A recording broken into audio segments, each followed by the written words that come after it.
Hello, friends. This is Dave Hurwitz, executive editor at ClassicsToday.com.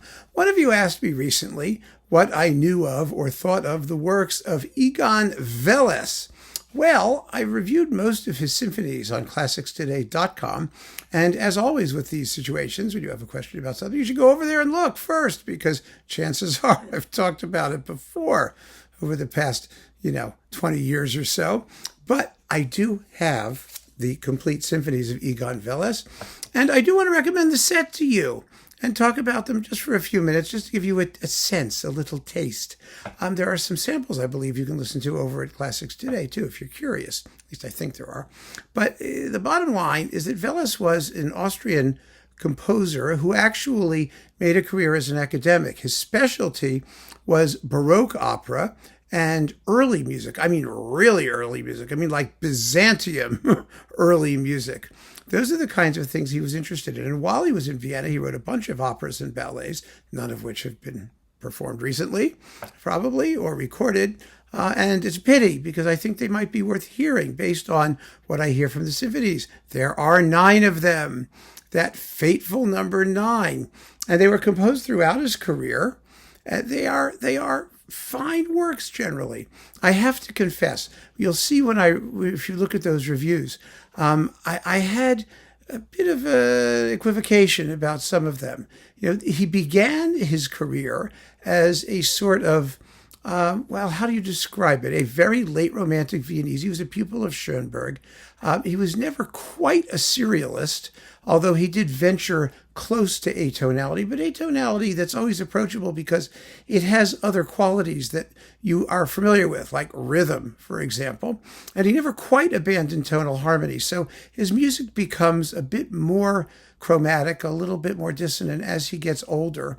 But that doesn't make it any more difficult to listen to, actually. None of the symphonies is outrageously long. I mean, we have, 1 and 8 and the symphonic epilogue is 71 minutes combined. 2 and 9 are 75 minutes combined. 3 and 5 are 63 minutes. We're talking about normal standard symphonic length and normal symphonic movement types. You hear the Mahlerian Funeral March. He is clearly a Post-Mahlerian symphonist. And if you like Mahler, you're going to find Wellesz very interesting. My problem with his music was really pretty straightforward. It was that it didn't sustain a lot of repetition, I thought, at the time. I listened to them all a few times, then I have to write a review and talk about them. And then I go back and I listen periodically. And the question was, does anything stick? Did anything really impel me to go back and listen again? Well, before I did this, I did that.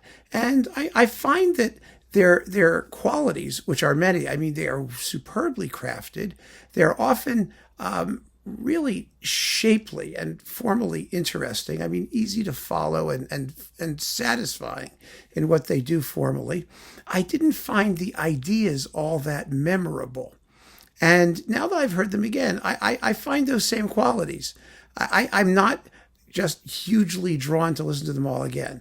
I think the disc, if you can get it singly still, that you should sample if you want to get going, is the first one that I reviewed, which very enthusiastically, which had numbers 4, 6, and 7, 3 symphonies and 70 minutes of music.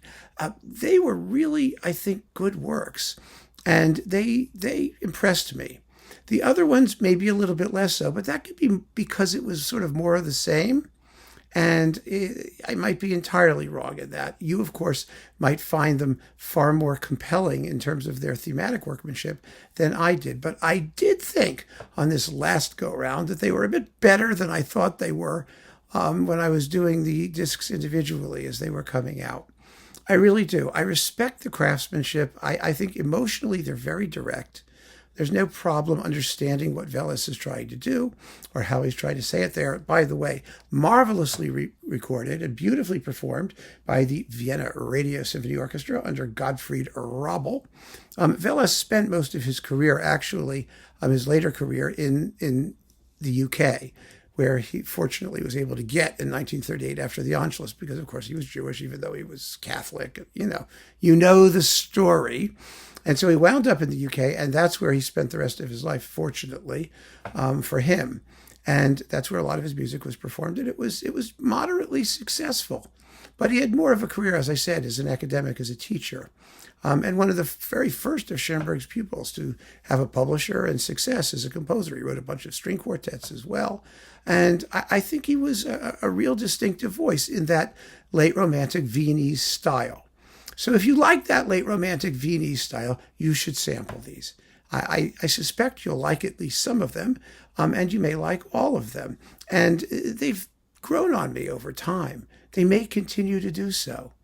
Who knows? It's all a question of how much time you put into it, getting to know them. So you will never know unless you get to know at least some of them. So as I said, try numbers 4, 6, and 7 first. See how they appeal to you. The earliest ones are actually easier harmonically to take, but you won't have any problem with the idiom. I guarantee it. And you might find some of it really, really distinctive and worth spending some serious time with.